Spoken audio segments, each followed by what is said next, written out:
재활 보조공학의 활용입니다.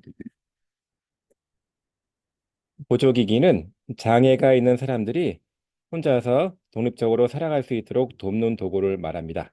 다시 말해, 독립적인 일상생활, 그리고 재활 및 사회 적응을 돕는 것을 말합니다. 최근에는 로봇과 컴퓨터 및 스마트폰을 활용한 최첨단 장비들이 개발돼서 사용되고 있습니다.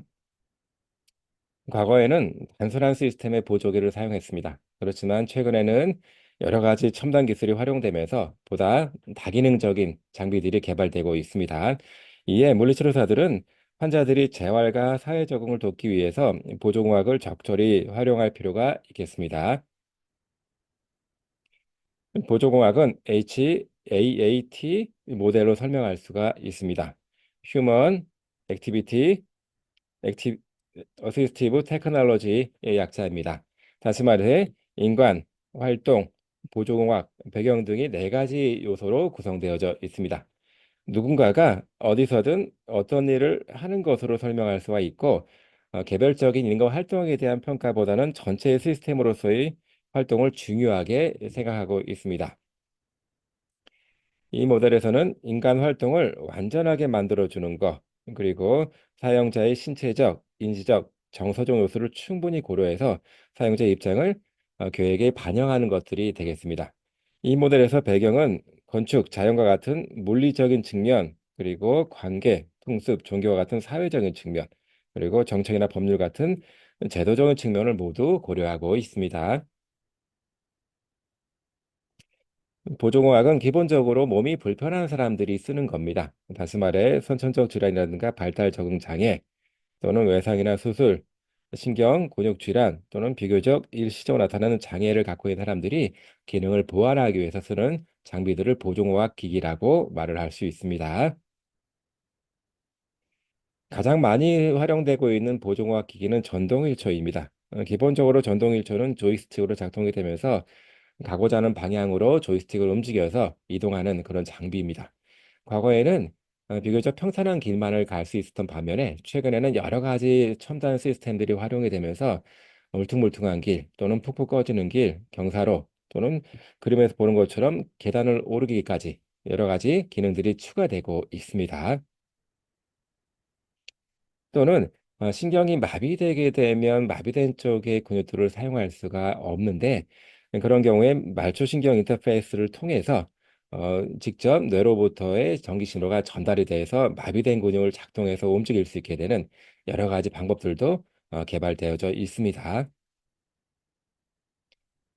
그림에서 보는 것처럼 다리 마비가 있는 사람들이 외골격 인간 로봇 시스템을 활용해서 이제 보행할 수 있는 그 단계까지 충분히 활용되고 있고 최근에는 이러한 시스템의 로봇이 그 임상 현장에서 크게 활용되고 있는 것이 현실입니다.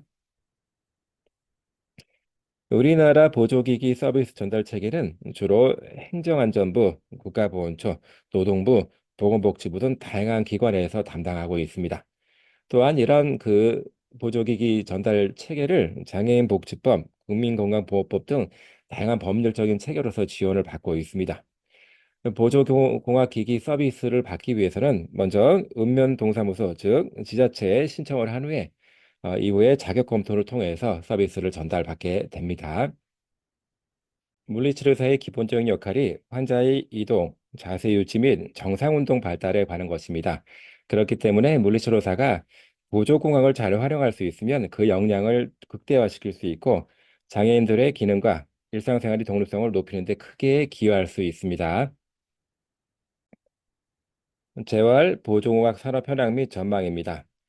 최근 우리나라의 고령화가 심화되면서 장애인 곳 또한 늘어나고 있습니다. 이에 따라 재활 보조공학에 대한 수요는 나날이 커지고 있는 것이 현실입니다. 국가 차원에서도 재활 보조공학 수급 촉진시키기 위해서 장애 유형별 건강보험급여 또는 관련 법령, 제도 및 개정, 연구 개발 등 많은 분야에서 지원을 하고 있기 때문에 향후 재활 보조공학 분야의 발전 가능성은 매우 높을 것으로 예상되고 있습니다.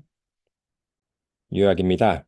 재활보조공학은 질환이나 사고로 인해 장애가 생긴 분들 혹은 선천적 장애로 신체가 불편하신 분들이 독립적으로 생활하는 데 큰 도움이 됩니다. 다양한 분야에서 많이 활용되고 있고 특히 전동 휠체어라든가 의적 의수 또는 로봇 시스템이 임상 현장에서 널리 활용되고 있습니다. 우리나라가 고령화되고 또는 장애 인구가 늘어나고 있기 때문에 재활 보조공학의 전망과 발전 가능성은 매우 높다고 할 수 있습니다. 그러므로 물리치료사는 이에 대한 관심을 크게 갖고 있을 필요가 있겠습니다.